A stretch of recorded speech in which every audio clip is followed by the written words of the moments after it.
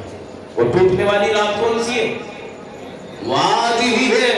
سارے سال کا نظام اللہ آج فرشتوں کے حوالے کر دے گا، اگلی شب رات تک، اگلی 14 شعبان تک کس کو دنیا میں رہنا ہے اور کس کو نہیں رہنا، کون حادثے کا شکار ہونا ہے، کون بیماری کا شکار ہونا ہے، کس کی چھت ٹوٹ کر کے گرنی ہے اور کہاں کیسے حملہ ہونا ہے، کس کی جان کیسے ضائع ہونی ہے، اور اللہ کس کو کس بیماری سے اٹھا کر کے شفا بخشے گا، تندرستی دے گا، کس کو بگڑے ہوئے حالات کو بدل کر اچھے حالات میں تبدیل کر دے گا۔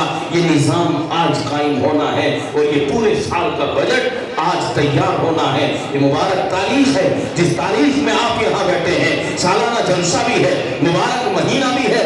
اللہ کے حبیب نے اس رات میں بے شمار امتیازی عبادات کر کے مجھے اور آپ کو بتایا ہے۔ میں چاہتا ہوں جب میرے پورے سال کا نظام لکھا جائے میں روزے کی حالت میں ہوں، جب میرے سال کا نظام لکھا جائے میں اس رات میں اللہ کے سامنے رونے والا ہوں، میں اس رات میں سجدے میں پڑھنے والا ہو جاؤں، میں اس رات میں اپنے رب کے سامنے بھیک مانگتا ہوا ملوں، تو اللہ میرے حق میں صحیح فیصلے فرمائے گا۔ تو حضرت اسرائیل نے ایک راز بتایا، اللہ کے حبیب نے فرمایا کہ جبرائیل اس کے مارنے کا طرز کیا ہے، یہ کیسے روح کو قبض کرتا ہے۔ حضرت اسرائیل سے ملاقات کی ہے امام الانبیاء صلی اللہ علیہ وسلم نے کہ تمہارے مارنے کا کیا طرز ہے۔ سعودی عرب میں کب جاتے ہو، پاکستان میں کب جاتے ہو، سری لنکا میں کب جاتے ہو، بنگلہ دیش میں کب جاتے ہو، ایک ہی لمحے میں نہ جانے کتنی موتیں ہو رہی ہیں، لاکھوں کروڑوں کے اعتماد سے لوگوں کا خاتمہ ہو رہا ہے۔ ایک ہی ایکسیڈنٹ میں 5-6 لوگ جنازہ بن کے تیار ہو رہے ہیں، کہیں وہاں حادثہ ہے، کہیں اگلی سڑک پر حادثہ ہے، کہیں زلزلہ آ گیا ہے، تو یہ موتیں جو ہو رہی ہیں ایک ہی لمحے میں کیسے ہو رہی ہیں۔ حضرت اسرائیل نے فرمایا امام الانبیاء نہ مجھے پاکستان جانا پڑتا ہے نہ مجھے کسی ملک میں جانا پڑتا ہے، یہ تختی میرے ہاتھ میں ہے، اس درخت کے اوپر جو پتے ہیں یہ ساری دنیا کے انسان ہیں جو موجود ہیں، جو پیلے ہو رہے ہیں، لگتا ہے کہ ان کے گرنے کا وقت قریب ہے، جو ہرے ہیں ابھی لگتا ہے کہ ان کی زندگی باقی ہے، جو چھوٹے پتے ہیں لگتا ہے کہ ابھی ان کی پیدائش ہوئی ہے، وہ جو نکل کر کے ابھی نکلنے والے ہیں، ابھی وہ بچے پیدا ہونے والے ہیں، یہ دنیا کے پیدا ہونے کا طرز عمل ہے۔ اور یہ جو میرے ہاتھ میں تختی ہے جن کے لیے بھی آرڈر آتا ہے، ساری دنیا کے انسانوں کے نام جو آج موجودہ انسان ہے ان سب کے نام میرے سامنے اس تختی میں ہے۔ جب اللہ کی طرف سے آرڈر ہوتا ہے کہ فلاں نام کا آدمی ہے، فلاں محلے میں رہتا ہے، فلاں گاؤں میں رہتا ہے، فلاں کا بیٹا ہے، فلاں کا پوتا ہے، اس کی اس وقت میں موت ہونی ہے، اس تختی کے اس نام پر میں اس طرح ٹچ کرتا ہوں اس کا خاتمہ ہو جاتا ہے۔ یہ میرے اور تیرے سمجھنے کے لیے بڑا آسان ہے، حالانکہ نبی پاک صلی اللہ علیہ وسلم نے فرمایا کہ روح کو قبض کرنے کے لیے فرشتے موجودہ طور پر بھی آتے ہیں، جنت کے بھی آتے ہیں، جہنم کے بھی آتے ہیں، اعمال کے سبب جس کی ڈیوٹی لگائی جاتی ہے وہی فرشتے اس کام کو انجام دیتے ہیں۔ اس لیے میرے بھائیوں آپ کو یہ مدارس اسی آخری سفر کی تیاری کروانے والے ہیں، آخری سفر کے اندر کامیابی دلانے والے ہیں۔ میدان محشر برپا ہوگا، میزان عدل قائم ہوگا، یہ سورج تحت نحس ہوگا، یہ چاند سورج ستارے سیارے بے نور ہو کر کے گر جائیں گے۔ ہم سدا دنیا میں رہنے کے لیے نہیں آئے، ایک امتحان گاہ اس دنیا کو اللہ نے میرے اور آپ کے لیے بنایا ہے، اور ہم نے یہ سمجھا ہے کہ شاید ہمیں دنیا کے لیے پیدا کر دیا۔ نانا، ایمان والے کو اللہ نے دنیا کے لیے پیدا نہیں کیا بلکہ آخرت کی تیاری کے لیے مجھے اور آپ کو اللہ نے یہاں بھیجا ہے۔ تو تیاری کرنی ہے کہ نہیں کرنی؟ مرنے سے پہلے تیاری کرنی ہے۔ ایک مسافر سفر کا ارادہ کرے کہ فلاں ٹرین ہے فلاں اسٹیشن پر دہلی پہنچنا ہے اور ٹرین میں سفر کرنا ہے، تو وہاں تک پہنچنے سے پہلے اپنے راستے کا بندوبست کرتا ہے، پہنے جانے والے کپڑوں کا بندوبست کرتا ہے، اپنے لیے سب سے قیمتی سامان جو سمجھتا ہے وہ ٹکٹ ہے، جو اس گاڑی کا ٹکٹ ہے۔ اگر ٹکٹ نہیں ہوتا تو کیا وہ اسٹیشن پر جائے گا؟ اس کی ہمت بنے گی اس ریل میں سفر کرنے کی؟ نہیں بن سکتی۔ تو جس طرح دنیاوی سفر کے لیے ایک گاڑی کا ٹکٹ ضروری ہے، آخری سفر کے لیے بھی کچھ نہ کچھ تیاری ضروری ہے۔ میرے بھائیوں، آج میں اور آپ اپنے بھائیوں کے بیچ میں، اپنے بچوں کے بیچ میں، اپنے گھروں پر مضبوطی کے ساتھ رہ رہے ہیں۔ یہ آخری گھر نہیں ہے، یہ تو ابھی دنیاوی طور پر، مجازی طور پر مکان ہے، ابھی آخرت کی طرف قدم رکھا جانا ہے۔ ایک نہ ایک دن آنکھ مل جانی ہے، مجھے اور آپ کو موت کا لقمہ بننا ہے۔ ان کپڑوں کو جن کو ہم نے نہا کر کے پہنا ہے، ان کو اتارنے والا بھی کوئی اور ہوگا، کینچی سے کاٹ کر نکالنے والا بھی کوئی اور ہوگا۔ اس لیے مانڈی کے مسلمانوں، ہم اپنے آپ کو دنیاوی طور پر بھی کامیاب بنانے کی کوشش کریں، آخرت کے اعتبار سے بھی ہم اپنے آپ کو تیار کریں، قبر کے جوابات ہم تیار کریں، منکر نکیر کے سوالوں کے جوابات ہم اپنے ذہنوں میں تیار کریں۔ کون جواب دے گا منکر نکیر کو قبر میں، جس نے اپنی دنیاوی زندگی میں اللہ کی عبادت کی ہوگی، اللہ کو راضی کیا ہوگا، قرآن کریم سے محبت کی ہوگی، نبی کے نور نہالوں سے محبت کی ہوگی، نبی کی قرآنی تعلیمات کو اپنے سینے سے لگایا ہوگا۔ اللہ تبارک و تعالیٰ قبر میں اس کو ہمت دے گا، اس کو جرأت دے گا کہ وہ منکر نکیر کا جواب دیں گے، اور جیسے ہی جواب دیا جائے گا اللہ ان کے نیچے جنت کا بستر بچھانے کا حکم دے گا، وہ جنت کا بستر بچھائے گا۔ اللہ ہم سب کو مقدر فرمائے، کہو آمین انشاءاللہ۔ ورنہ قبر مردہ جانے یا اس کا رب جانے، قبر تو قبر ہے، جا کر ہی پتہ چلے گا۔ یہ تو صرف تذکرے ہیں۔ ایک صحابی رسول ہے، تیسرے نمبر کے خلیفہ ہونے والے حضرت عثمان غنی رضی اللہ تعالیٰ عنہ، اللہ کے حبیب جہنم کا تذکرہ کرتے اور کہتے کہ جہنم کے اندر اتنے بڑے بچھو ہیں کہ ایک گدھے کے جسم کے برابر ایک اکیلا بچھو ہے، اور اتنے خطرناک جانور ہیں کہ ایک مرتبہ ڈس لے تو 40 سال تک جہنمی اس کی جلن کو محسوس کرے گا۔ یہ تمام تذکرے ہوتے تو حضرت عثمان غنی پر اتنا اثر نہیں ہوتا۔ جہاں اللہ کے حبیب صلی اللہ علیہ وسلم قبر کا تذکرہ فرماتے اور کہتے کہ منکر نکیر آئیں گے، لوگ دبا کر کے چلے جائیں گے، چند قدم پیچھے ہٹیں گے، فرشتے آ کر کے اس کو کہیں گے کہ ہم سوال جواب کرنے آئے ہیں، مرد کو تیرا رب کون ہے، ماں دینو تیرا دین کیا ہے، اور ایک چہرہ سامنے کیا جائے گا، وہ آمنہ کے دل یتیم کا ہوگا، جناب نبی پاک صلی اللہ علیہ وسلم کا ہوگا، وہ چہرہ دکھایا جائے گا کہ بتاؤ تو صحیح یہ کون ہے، تم ان کو جانتے ہو کہ نہیں؟ اگر وہ ایماندار آدمی ہے، بے ایمان نہیں ہے، چور نہیں ہے، ڈکیتی نہیں کی ہے، بدنظری نہیں کی ہے، اعمال بد نہیں کیے ہیں، ایمان پر خاتمہ کر کے گیا ہے، اللہ کو راضی کر کے گیا ہے، نبی کے دیوانوں سے محبت کر کے گیا ہے، اللہ کے قرآن کو حاصل کرنے والوں سے محبت کر کے گیا ہے، تو یہ اس چہرے کو دیکھ کر کے کہے گا کہ آخری پیغمبر محمد رسول اللہ صلی اللہ علیہ وسلم ہے۔ یہ 3 جواب ہونے ہیں، اور ان 3 جوابوں کے بعد اللہ میری اور آپ کی قبروں میں راحت کا اعلان کر دے گا کہ جنت سے کھڑکی کھول دی جائے تاکہ ان کی قبر میں ہوا آ جائے، ان کی قبر کو کشادہ کر دیا جائے، جہاں تک بھی ان کی نظر جائے ان کی قبر ایک بہت بڑا محل ان کو نظر آئے۔ یہ اللہ کا روحانی نظام ہے جو میری اور تیری سمجھ سے بالا تر ہے، لیکن مسلمانوں وقت بڑا تنگ ہے، جلسے کا بالکل آخر ہے، دستار بندی ہو گئی ہے، اب دعا کے لیے مجھے شاید آواز لگائی گئی تھی، اپنے